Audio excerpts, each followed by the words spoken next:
எல்லாருக்குமே வந்து ஒரு சூப்பரான ஒரு ஜாபாக இருக்கணும், அது ஒரு ட்ரீம் ஜாபாக இருக்கணும், அது ஐடியாக இருக்கக்கூடாதுன்னு எல்லாருக்குமே நிறைய ஏக்கம் இருக்குங்க.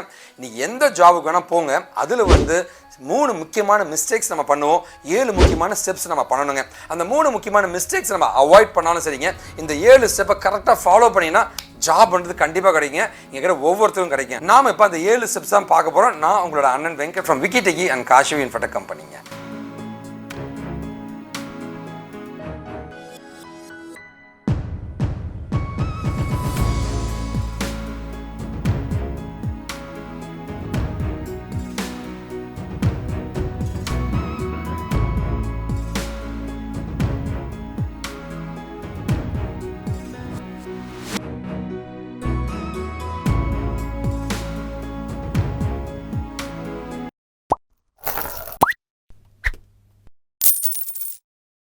Seven steps to apply for ஜாபுங்க.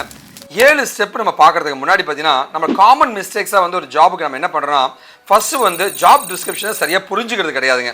ரெண்டாவது பார்த்தீங்கன்னா வந்து நாம் அதுக்கு எலிஜிபிளாக இல்லையா அப்படின்றத பற்றி வந்து நமக்கு ஒரு புரிந்துணர்வு இருக்கிறதுங்க.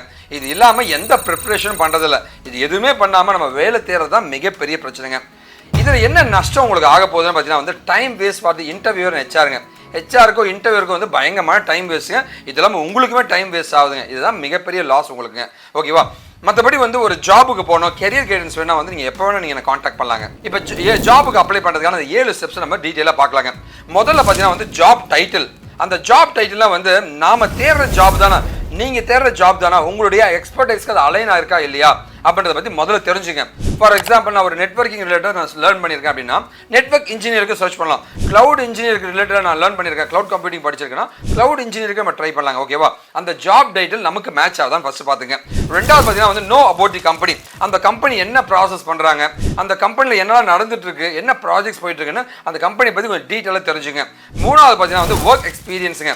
அதாவது நீங்கள் ஒரு ஃப்ரெஷராக இருக்கீங்கன்னு வச்சுங்களேன், அவன் எக்ஸ்பீரியன்ஸுக்கான ஆப்பர்ச்சுனிட்டி கேட்குறாங்கன்னா நீங்கள் அப்ளை பண்ண முடியாது. அது என்ன மாதிரி எக்ஸ்பீரியன்ஸ் அவங்க கேட்குறாங்க, அந்த எலிஜிபிலிட்டி கிரைட்டீரியா நாம இருக்குமா அப்படின்னு தெரிஞ்சுங்க. அடுத்து பார்த்தீங்கன்னா ஜாப் டிஸ்கிரிப்ஷனுங்க. ஜாப் டிஸ்கிரிப்ஷனாக வந்து அவன் ஒரு ரோல்ஸ் அண்ட் ரெஸ்பான்சிபிலிட்டி கொடுத்துருப்பான். இதெல்லாம் இந்த நாலேஜ்லாம் இருக்கணும், இந்த வேலைலாம் செய்ய போகிற, இதெல்லாம் உனக்கு தெரியுமா அப்படின்னு கேட்பாங்க. ஸோ அது எல்லாமே நமக்கு நம்மளுடைய மேட்சிங் ஆகுதா, நம்மளுடைய ப்ரொஃபைல் மேட்ச் ஆகுதான்னு பாருங்கள். ஸ்கில் செட்ஸுங்க. அதாவது அவன் வந்து சில ஸ்கில் செட் சொல்லுவான், இந்த டெக்னாலஜியும் உங்களுக்கு தெரிஞ்சிருக்கணும், இந்த டூல்ஸ்லாம் தெரிஞ்சிருக்கணும், இந்த வகையான ஒர்க்லாம் உங்களுக்கு தெரிஞ்சிருக்குன்னு சொல்லியிருப்பான். அந்த ஸ்கில் செட்ஸ் மேட்ச் ஆகுதான்னு பாருங்க. 5ஆவதா. 6வது வந்து டிகிரி குவாலிஃபிகேஷனுங்க. இந்த டிகிரி அவன் எடுப்பானா இல்லையான்ற அந்த எலிஜிபிலிட்டி கிரைட்டீரியாவை பார்த்துங்க. அண்ட் ஃபைனலாக பார்த்தீங்கன்னா know about the phases of the interview. அதாவது ஒரு இன்டர்வியூ நடக்குதுன்னா வந்து என்னென்ன ஃபேஸஸ் நடக்குது, ஒரு ரிட்டன் டெஸ்ட் இருக்கும், ஒரு டெக்னிக்கல் இன்டர்வியூ இருக்கும், ஹெச்ஆர் இன்டர்வியூ இருக்குங்க. இப்போ ரீசெண்டான ட்ரெண்டில் என்ன பண்ணுறாங்கன்னா வந்து டெக்னிக்கல் இன்டர்வியூலே வந்து லைவாக கோடிங் அடிக்க சொல்கிறாங்க. ஸோ இந்த 7 விஷயங்கள் 7 ஸ்டெப்ஸ் நீங்கள் கரெக்டாக ஃபாலோ பண்ணினா வந்து ஜாப்ன்றது ஒரு சாதாரண ஒரு விஷயம் தான், எல்லாருக்குமே கிடைக்குங்க.